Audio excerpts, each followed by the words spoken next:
So to begin with, what you want to do is take a regular needle nose plier and just pull the knot of the bungee cord out from the ball, untie it, and pull one end out of the ball. Okay, the reason we do this is that we can then secure the bungee around this metal bar.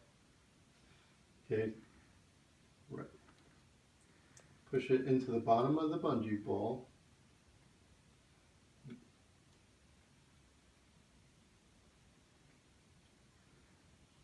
So you have the two ends out, and simply retie that knot. A simple granny knot or square knot will do.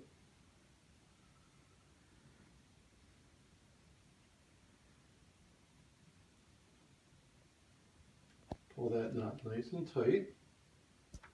And then what we're going to do is insert the ends of the bungee cord into the ball and continue to pull the ball out until it's reattached.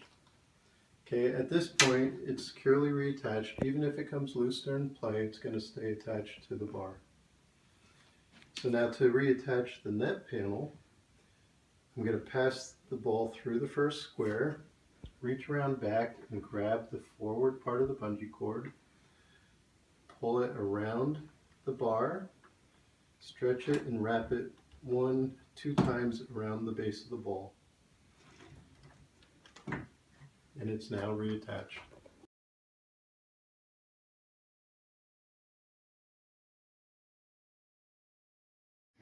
So I want to show you today how to secure the bungee balls on the net panels.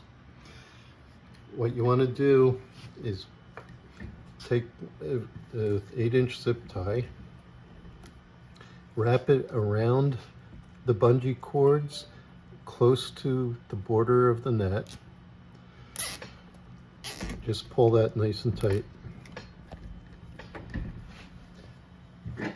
Then take a large nail trimmer and pull up and carefully cut the end of the zip tie so that it's nice and flush, and that way it won't have a sharp edge to scratch.